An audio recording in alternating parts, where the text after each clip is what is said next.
The evening she made her announcement, I simply replied, "That actually lines up perfectly." What I revealed to her hours later, once the excitement had settled, left her sobbing while she stuffed clothes into suitcases. There's a particular hush that falls over a house after a hurricane has torn through. It isn't tranquility yet, just the exhausted stillness that comes when the howling finally stops and you're left staring at what remains. In my case, the hurricane had a name, my girlfriend of 4 years, Sarah. The wreckage was the future I'd been certain we were constructing together. Yet as I sit here today, I understand something vital. The storm didn't shatter my core. It merely ripped away a structure that had been decaying from the inside long before the winds arrived. Let me be clear, I'm not someone who misses obvious signals. By profession, I'm a systems architect. My days are spent mapping dependencies, spotting weaknesses before they cascade, and recognizing how one tiny shift can collapse an entire network. I brought that same mindset to my personal life, which is why I never sympathized with guys who moaned about being taken for granted or drained dry financially. My relationship with Sarah felt rock solid, shared objectives, transparent contributions, genuine partnership. When we met, she was sharp, driven, and carried a detailed roadmap for the next 5 years. We operated like a unit. We pooled resources toward a down payment on a house. Because I earned more, I covered the larger share of the monthly transfers, but she added her part too. Every major choice went through discussion. We were laying bricks side by side, and I admired her for it. The one variable I could never fully model was her male best friend, Ethan. He existed in a perpetual state of almost success. Designer wardrobe on credit, luxury SUV he was always 2 payments behind on, and the unshakable swagger of someone who'd never truly been held accountable. He was constantly in our orbit, dropping uninvited opinions, slipping in subtle jabs at me that were just clever enough to dodge direct confrontation. Sarah always shielded him. "He's family to me," she'd insist. "He just never had the steady base you provide, Mark." That steady base she referred to? That was me. I was the infrastructure. And last Tuesday, she decided to see exactly how much load I could carry before cracking. She came through the door buzzing with a strange cocktail of nerves and rehearsed enthusiasm. She guided me to the couch, the one we'd spent 3 Saturdays test sitting before buying, and delivered her news like a gift. "I've got incredible news," she began, voice pitched a little too high. "Ethan's roommate is leaving at the end of the month. I'm taking the room." I waited for the "just kidding." It never came. Instead, the justifications poured out. "It's purely about money, Mark. His place is dramatically cheaper than my share here. I'd be banking an extra 1,000 every month. We'd reach the house goal years sooner. It's honestly the smartest possible move." I let the quiet stretch. She was braced for resistance, already armed with accusations of jealousy or control issues. I denied her the fight. I ran every probable branch in my head, weighed every outcome, and identified the single cleanest path.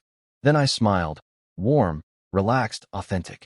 "Sarah," I said evenly, "that actually lines up perfectly." Her expression flickered from victory to bewilderment. This wasn't the script she'd rehearsed. "It does?" she asked, voice smaller. "Completely." I continued, settling back. "It's disciplined, forward-thinking sacrifice. Exactly the kind of strategic mindset I've always admired in you." She was now thoroughly unmoored. For the rest of the evening, she chattered about savings rates, how fun it would be rooming with Ethan, how mature we both were. I nodded in all the right places, offered encouragement, played the supportive partner to perfection. I waited until she ended a long, giggling call with Ethan finalizing paint colors and furniture placement. Then I walked in, sat across from her, and adopted a thoughtful, almost solemn tone. "I've been reflecting on your decision," I started, "and you've genuinely motivated me. If you're willing to make a big lifestyle change to accelerate our timeline, the least I can do is match that commitment." Caution crept into her eyes. "What are you saying?" "There's been a standing offer from our European division, 2-year secondment, massive salary bump, enormous project completion bonus. I was going to decline because I didn't want to derail what we have here. But with you relocating to cut expenses, the timing is suddenly ideal. I'll put everything in storage, live lean overseas, and funnel literally every paycheck straight into the house fund. When I return, we'll pay cash for whatever property we want." Her mouth actually fell open. The implications were slamming into her one after another. "You accepted a job in Europe?" "Called them this afternoon." I lied without a flicker. "Final paperwork arrives tomorrow. Assignment begins in 3 weeks." "Oh, and I've already notified the landlord we're terminating the lease here end of month. Saves us another penalty." The alignment is almost uncanny, isn't it? All color left her face. "But where will I stay when I visit you?" "Visit," I said gently. "Transatlantic flights defeat the entire purpose of aggressive saving. We both have to stay disciplined now." Then the killing stroke. "Which means we should divide all joint assets immediately. Separate finances for 2 years is the only responsible route. I've already prepared a full ledger, savings breakdown, furniture valuation, everything." She stared as if the floor had vanished beneath her. The clever little arrangement she and Ethan had engineered, her moving in with him while keeping me on the hook as remote ATM, had just been detonated with surgical precision. She had nudged one domino. She never realized she was standing inside a domino cathedral I designed. She began packing that same night, tears streaming, no longer sure where she was even packing to go. The following morning was an Olympic-level display of reversal. She shuffled out of the bedroom, eyes swollen, and announced the Ethan plan had been impulsive and silly. We should stay together. Neither of us should make drastic moves. I adopted an expression of profound regret. "I wish I could, Sarah, but the contract is executed. Backing out now would torch my reputation inside the company. You know I can't gamble my career." Of course no contract existed. It was a beautifully formatted forgery I'd built from templates in under 2 hours. "Besides," I added, echoing her original arguments, "you were right. This is the fastest path to our goal. A couple of years is nothing compared to owning our home free and clear." Every objection she raised, I deflected with her own prior logic. The trap she built became the cage I politely locked behind her. Dividing assets was brutal, but only for her. The joint savings account, roughly 90% my deposits. When I transferred her exact contributions back to her personal account, the balance made her blanch. "But the interest earned," she protested, "accrues proportionally to principal contributed." I answered, as if reading from IRS guidelines. Furniture was worse. She pointed hopefully at the couch, the TV, the dining set. "We can sell and split proceeds," she offered. I opened another spreadsheet with scanned receipts. Couch and television predated her moving in. Dining table was a solo purchase after we signed the lease. Legally and financially, almost nothing qualified as shared.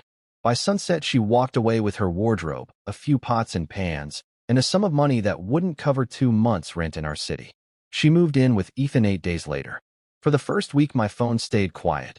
She was busy curating the thriving single girl aesthetic online. Wine on the balcony, captions about fresh chapters. Then the messages began. First about the car, registered in my name, insurance in my name, payments auto-drafted from my account.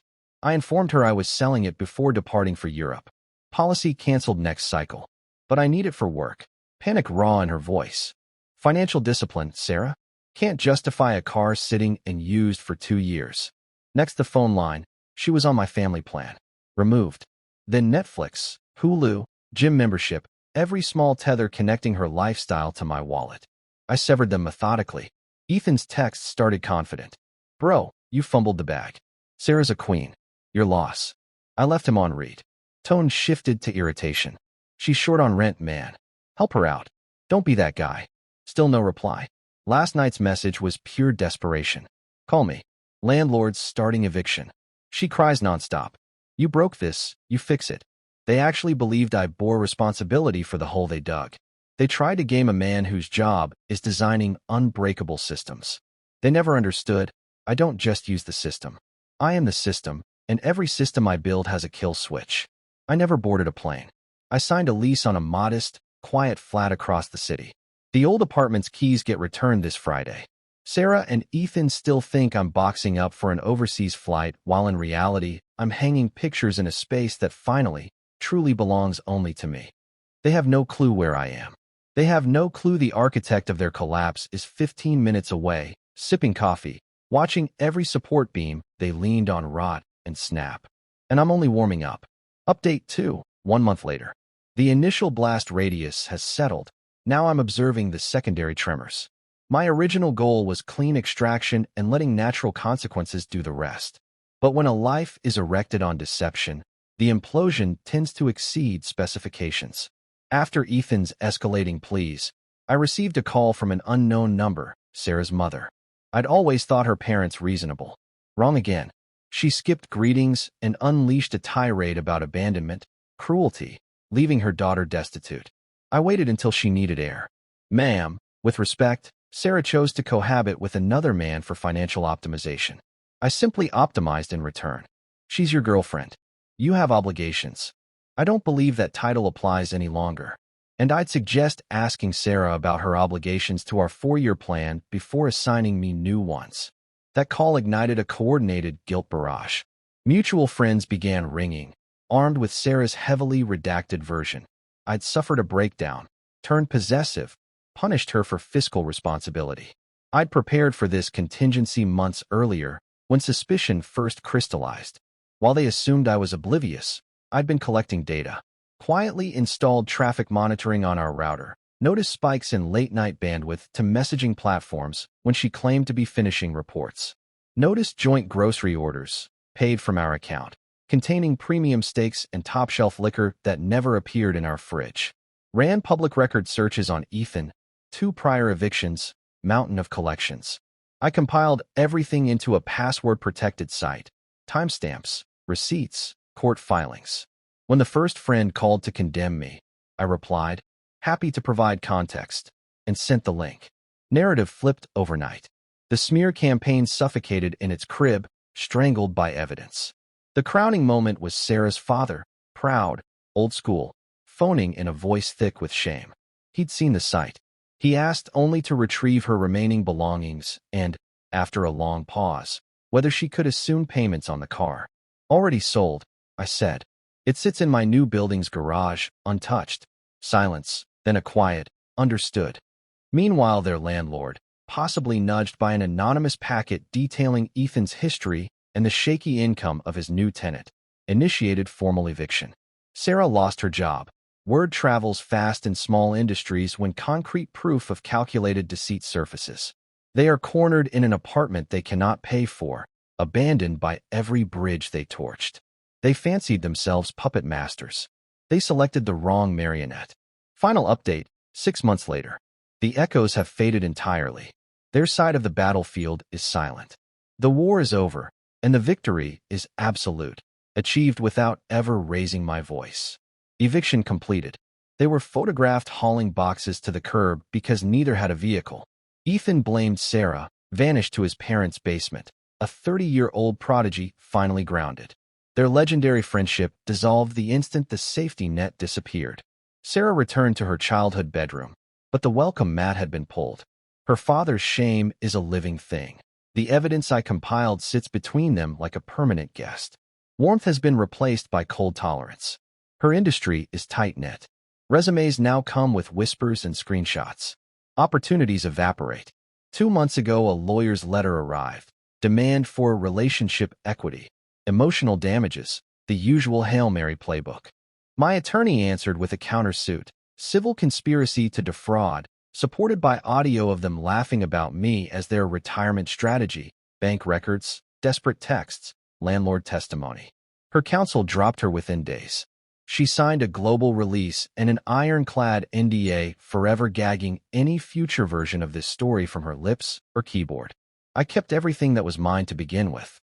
My finances are stronger, my career ascending, my new apartment peaceful in a way the old one never was. I learned that even in love, you verify before you trust, and you always leave a backdoor in the code.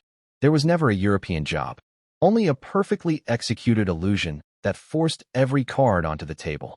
They wanted to play chess with someone they assumed was a pawn. They never realized they sat down across from the man who carved the board, cast the pieces, and wrote the rules. They didn't just lose. They were decompiled, line by line, until nothing remained. The hurricane is gone. What fills my home now is genuine, unbroken quiet. And it sounds like peace.